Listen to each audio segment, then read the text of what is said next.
concealer. Okay. Hey, welcome to You Can Do It. I'm Annie. And I'm Chris.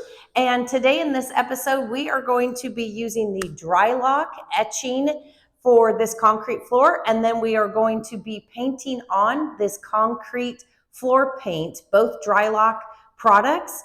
The links will be in the description box below, and we will show you how you can do it.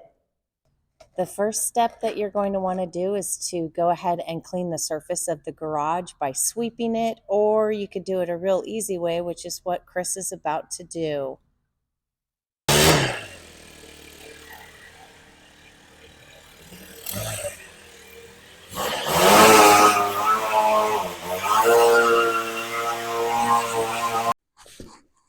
Now that the surface has been cleaned of all the debris, the next step is to use this Drylok. It's an etching and a cleaner.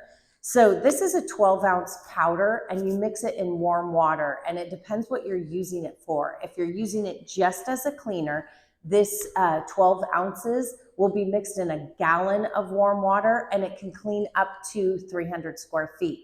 If you're using it as an etcher, which basically means that you're putting it on a stronger concentration so that it etches or makes the surface of the concrete kind of like sandpaper, then this 12 ounces will go in only a half a gallon of water, and it will do 150 square feet for etching. So again, cleaner, 12 ounces in a gallon of warm water for 300 square feet. As an etcher, it's 12 ounces in a half a gallon of warm water, and it will only do 150 square feet. So we are going to clean this first. So it'll be this in 1 gallon of warm water to clean it, and then we'll go back with another set of this to then etch it. So it'll be a two-step process.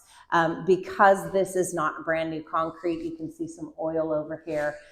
It definitely needs to be cleaned first before it's etched. And the whole purpose of doing this is you want to open that concrete up, kind of make it pitted so that it will accept that Drylok paint. If we were just to paint on top of this, in no time at all, it would just chip and peel. So if you're going to do it right and make it last, you got to go through a couple processes. So we will get started on this. We went ahead and mixed the Drylok cleaner etcher in 1 full gallon of warm water because we are going to go ahead and do the cleaning first and then the etching second. We have 3 bottles of that to do this garage, which will be plenty.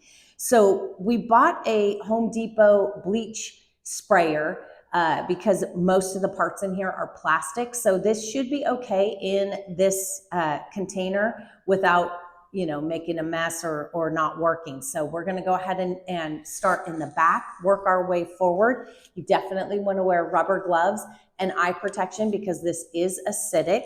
And then as Chris is doing the spraying, I will be doing the scrubbing on the floor. And then you don't want this to dry, so you will need to get it wet and then push that out. So clean everything off as you're going. So we do have this really large squeegee just to make it easy. So we'll go ahead and get that started. You'll see how we're working through the cleaning of this garage floor.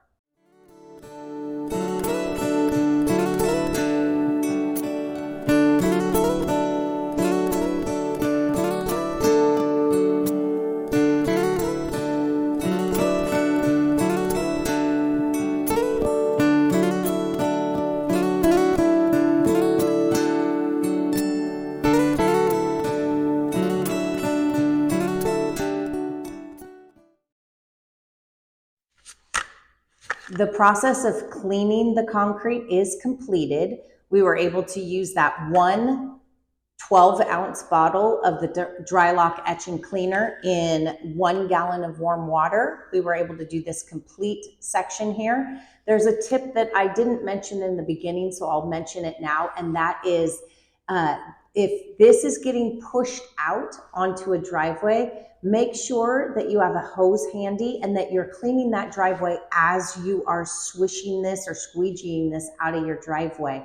You definitely don't want this solution going onto your driveway and then just sitting there because it will react with the concrete out there. So what we did first was we thoroughly soaked the driveway down, And then as we were squeegeeing this out, we continued to rinse the driveway off so that this solution is not sitting on the driveway concrete and either etching it or cleaning it, or maybe even taking off a decorative stain. So just keep that in mind. Water, water, water as you go. The nice thing about Drylok versus muriatic acid, someone might ask, well, can't I just do all of this with muriatic acid? You absolutely can, but the difference is muriatic acid is a much stronger caustic solution as far as acids go, and you will need a respirator and really good eye protection. We've used it in the past. It will burn your nose, it will burn your throat, and it will burn your eyes. So this Drylok has very minimal smell to it and is really pleasant to work with in a closed area like this. Obviously the garage door is open, but it's a much more gentle acid solution. So now we're going to go ahead and etch this. There's a totally not a completely different process, but there is a different process to etching it versus just cleaning it. So etching it, obviously it's twice as concentrated. So instead of one of these in a full gallon, it's one of these in a half a gallon. So obviously I need to use 2 of these powders in 1 full gallon of warm water. Make sure it is mixed thoroughly so that there's none of the crystals left at the bottom. You're gonna want your garage floor wet. You don't wanna apply it dry. Because this acid, once it's now being used as etching, it needs to kind of sit on that concrete for 20 to 30 minutes without drying out. It's the same kind of process as far as scrubbing it in, but you don't want this to dry out at all. You will see it really bubble at this point because it is double concentrated.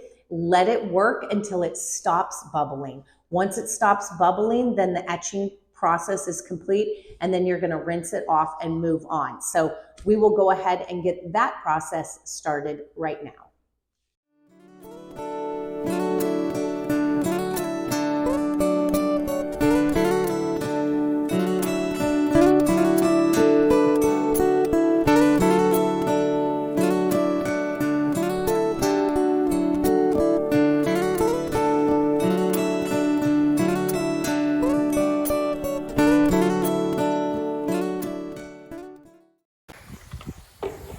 This is basically what you should be seeing as you are putting this etcher on. You should see it bubbling and even smoking. This concrete has had a full 24 hours to dry out. Make sure the concrete is dry before you apply this final step with this concrete paint. So there's a couple things to go over before we get started, and that is it has to be 50 degrees or above before you can even apply this. So check your weather. Also, there cannot be any rain in the forecast. This needs 4 hours to dry before you can apply the second coat. So really you need about 8 hours of no rain and 50 degrees and above. So check that first before you even bother with this. Another thing is check for what's called porosity, which is how porous is this? Did that acid etching really do its job? So you're gonna take some water, you're gonna randomly go around different areas, sprinkle water droplets on and check. Does the concrete absorb that water, or does the water just sit on top of that concrete? If it's absorbing it, it's good to go. If it just sits on top, unfortunately, that means it's not porous enough, and you're gonna need to do another step of etching again. So this I've already tested before, and it's fine, it's ready to go. Another thing with this is that when you do the first coat, it needs to be semi-diluted. They recommend putting in 1 pint of water, adding it to the first coat. This only requires a gallon. 1 gallon does 350 to 400 square feet. So this 1 gallon will do this whole garage. So I only need to put in 1 pint of water into this. 1 pint is equivalent to 2 cups or 16 fluid ounces. So you will be adding that. Also, as you are applying that first coat and subsequently the second coat, you need to constantly stir this, because I'm assuming they're asking you to do that because there's particulates in this paint that need to be evenly spread out. So there is a constant need for stirring as you go. They also state that the roller has to be a 1/4 inch nap. So don't get one of those big fluffy ones. It needs to be one of the thin 1/4 inch nap rollers in order to apply this.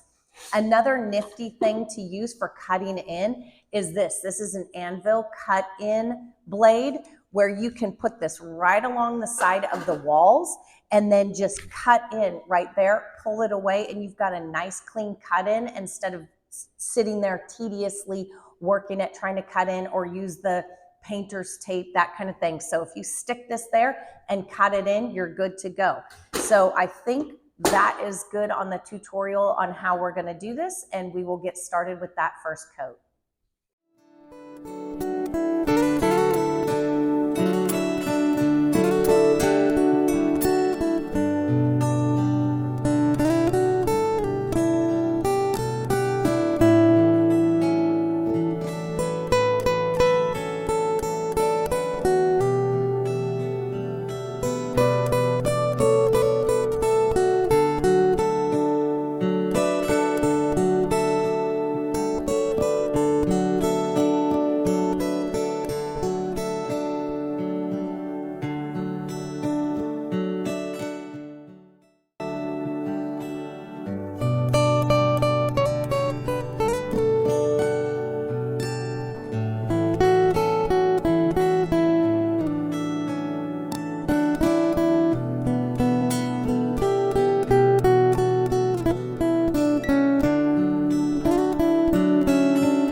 The primer coat is completed, and the reason why I'm calling it the primer coat is it's a little bit thinner than the full strength. Remember, we added 2 cups of water per 1 gallon of this concrete paint.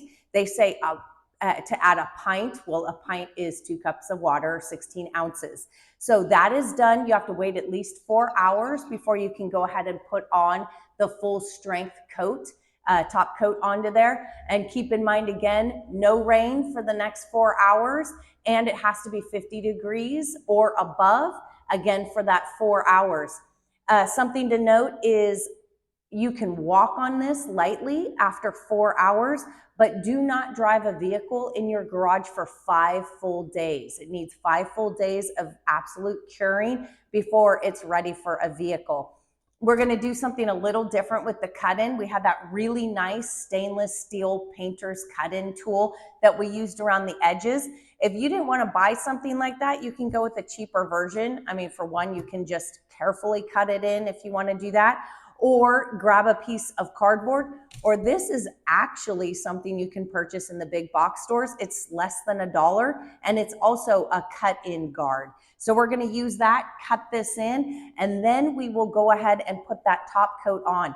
Drylok says maximum 2 coats, so you do not want to put any more than that primer coat and that top coat, and the job is finished. So we'll go ahead and finish this cut in and then do a nice even roll of full strength concrete paint.